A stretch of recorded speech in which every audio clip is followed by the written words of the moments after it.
Good morning बच्चों। विगत कक्षा में आपने रीढ़ की हड्डी एकांकी से यह सुना कि गोपाल प्रसाद उमा से पेंटिंग वगैरह के विषय में पूछते हैं।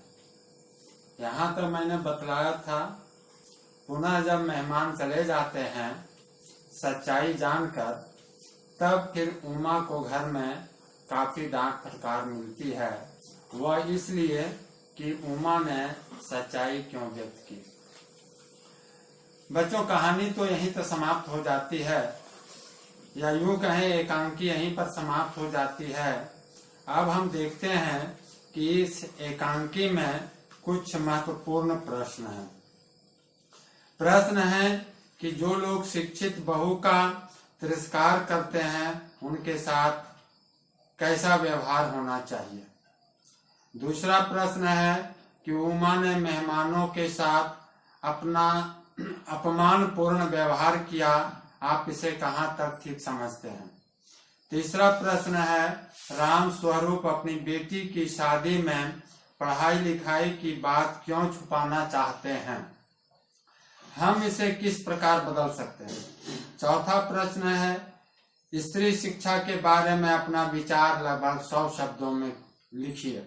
और पांचवा प्रश्न है कि प्रेमा का चरित्र चित्रण निम्नलिखित संकेतों के आधार पर कीजिए। अशिक्षित प्रेमा, घर गृहस्थी में कुशल प्रेमा, असहाय माँ प्रेमा। ये तो उमा की माँ का चरित्र चित्रण था। अब आइए कि कहानी में जो प्रश्न आपको दिए गए हैं उसका लगभग कुछ बातें सुने। अनपढ़ बहू चाहने वालों की निंदा होनी चाहिए। यह समस्या सामाजिक भी है। इसका समाधान कानून नहीं कर सकता।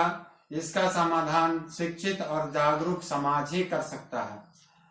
पुरस्कार और तिरस्कार, समाज के पास यही दो तरीके हैं। जो आदमी शिक्षित बहू को अपनाए उसका सबके सामने सम्मान होना चाहिए, उसकी तारीफ होनी चाहिए। इसके विपरीत और शिक्षा को बढ़ावा देने वालों का अपमान होना चाहिए। मेरा विचार में यह भी है कि गोपाल प्रसाद के विचारों और व्यवहारों का तिरस्कार होना चाहिए, या यूं कहें कि गोपाल प्रसाद जैसे लोगों का समाज से बहिष्कार भी होना चाहिए। उमा ने ठीक ही किया। प्रश्नानुसार हम यह भी देखते हैं कि उमा ने घर आए मेहमानों के साथ अन्यायपूर्ण व्यवहार किया। इसकी सराहना नहीं की जा सकती, परंतु यदि उसकी परिस्थिति देखी जाए तो उसका यह व्यवहार गलत भी नहीं हो सकता।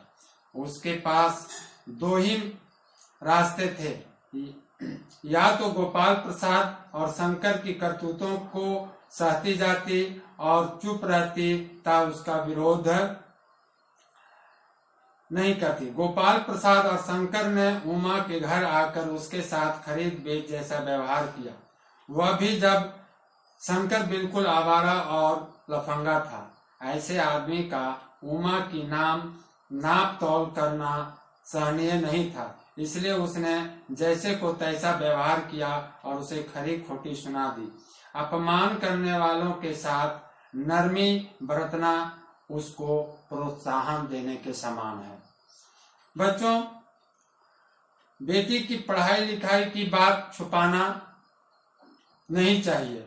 बाल बच्चों की पढ़ाई लिखाई नहीं छुपानी चाहिए। स्वरूप लड़की के पिता हैं, उनका दायित्व है कि वे उसका अच्छा से अच्छा वर खोज दें। यद्यपि वे लड़कियों की पढ़ाई लिखाई के पक्षधर हैं, फिर भी लड़के वालों के सामने उनकी एक भी नहीं चलती। जो भी हो,